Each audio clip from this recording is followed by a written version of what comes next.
Oh, have you ever found or made a pretty cool magic item and then for whatever reason had to leave it behind around the level you got it? Either from it becoming outmoded by your class abilities or super expensive upgrade costs, whatever the case may be, you don't have it anymore. And here at the Totally Normal Magic Item Store, we think that's a load of BS. So today, I'm going to be fixing that. Welcome back to Table Technician. Today we'll be going over making self-leveling items. This episode is once again sponsored by the Deck of Mini. So, for starters, let's look at where we begin our item. To keep things quick, I'm going to be leveling something that already exists. Let's give this item 3 stages. 3 stages assuming that this item is received around levels 2 to 3. This leaves us with a level up at level 6, 12, and 18. For clarity, this isn't a fixed level up for the item. These level tiers are pulled straight from the owner's level.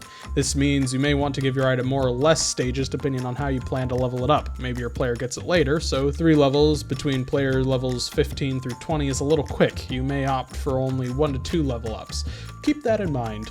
Let's say our starting item is a set of Mariner armor. Now we can come up with the first upgrade. During this process, you'll want to ensure that the upgrades keep with the motif of the original item, and each successive upgrade adds something unique and accordingly powerful while maintaining balance for the player's level. It's a bit of a juggle, but that being said, the first upgrade is always the easiest. For the Mariner's armor, let's say the first upgrade is an increased swim speed. When underwater, your swim speed is treated as 10 feet more than your walking speed. Easy peasy, flat number. But let's go ahead and add another small ability to further the aquatic vibe. An extended lung capacity while underwater. Yeah, turns out the armor sports magical gills which extend your breath holding time to a period of 1 hour total, requiring an hour to recharge between uses. This is about equivalent to having a constant potion of water breathing with an added balance in that there is a recharge period, but you can split the hour up however you want. 15 minutes here, 45 minutes there, whatever you like. The second upgrade is a little more tricky, in that now on top of the original abilities, you have to balance a new, more powerful ability.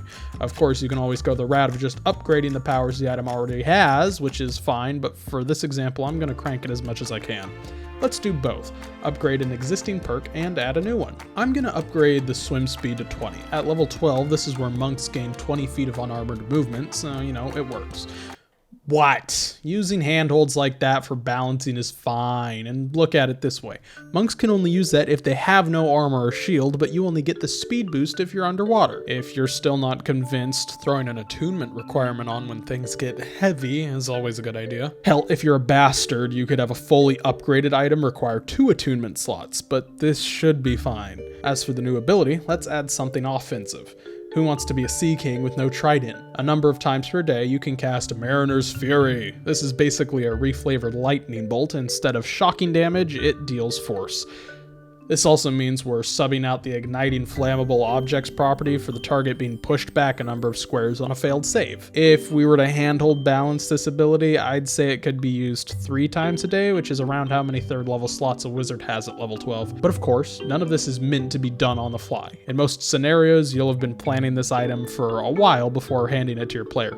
Hopefully. There are many ways to test this ability. You can soft test it like I did here, matching the item's power against pre-existing abilities and their levels, or you can hard test. Get together a group of friends, give them all the same item, and send them into an arena/obstacle course one-shot to push the item to its limits, and see how it fares. Now, the final upgrade. At level 18, I think it'd be safe to grant another use of Mariner's Fury, from 3 to 4, whatever you picked, to whatever you picked plus 1. You could probably afford to up the swim bonus to 30 feet. After all, you're 2 levels off from max. The players are practically superheroes at this point.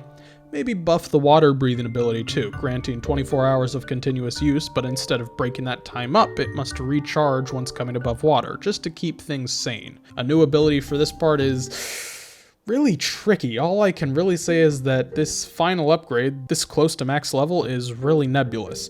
If you want to play it safe, you can just do what I did and upgrade the previous abilities, but if you feel the item could use a capstone ability, you'll want to come up with something really beefy.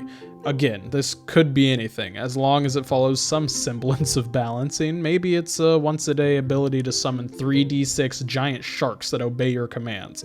or it could be a passive overbuff to your speed underwater, like an extra 50 feet or something. I don't know. It's worth restating. The only guideline I can safely offer is to make the ability feel like it was worth it to lug this one item around for however long, and on that note, make sure it's an item worth even thinking about leveling in the first place. At the end of the day, you can always finagle an item's power level down if it proves too strong, even after your initial planning. If it can level up, it can level down. And maybe if your player misses the ability that you just stripped away from them, you can course them onto a side quest line to reawaken the item that ends up with them being bestowed a corrected version of the missing power. Like most of my videos, this is only a sort of flint and steel to get your brain thinking up different ideas for your own games. There are many different ways to take on the idea of leveling magic items, and this was only a small, albeit maybe a little messy look into that.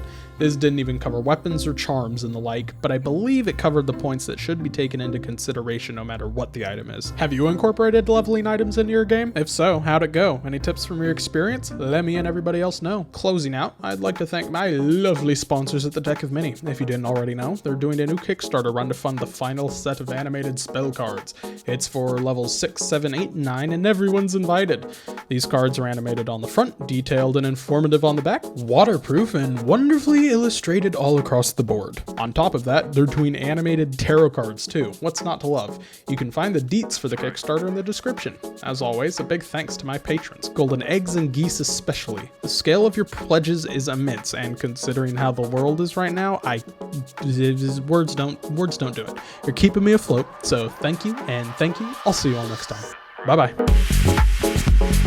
bye.